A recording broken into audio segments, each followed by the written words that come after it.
शुरू करते हैं, बिल्कुल जीरो लेवल से पढ़ेंगे और शुरू वहाँ से करेंगे जहाँ से हम कुछ जानते ही नहीं। जैसे पढ़ेंगे तो हम इंग्लिश, लेकिन शुरू करेंगे हिंदी से, क्योंकि नॉर्मल हर कोई जानता है कि हिंदी सभी को लगभग आती होगी। तो हम जानते हैं कि हिंदी में स्वर होते हैं अ से लेकर अह तक, और इसमें अम और अह जो आता है वो अर्ध स्वर होता है, तो इनको छोड़ देना है।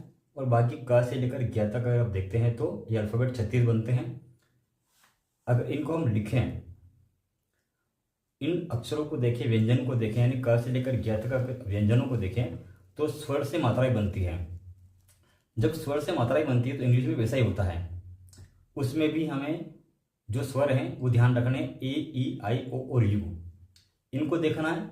और जब हम लिखेंगे, जैसे हम बोर्ड पर लिखते हैं ए बी सी डी और जेड तक लिखते हैं, तो जब भी स्वर आता है स्वर में कोई बदलाव नहीं करना है, स्वर जैसा है वैसा ही रखना है। लेकिन जब व्यंजन आता है तो उसमें जो स्वर होता है उसको हटा देना है। अब स्वर चाहे वो हिंदी का हो चाहे इंग्लिश का हो, इससे कोई फर्क नहीं पड़ता।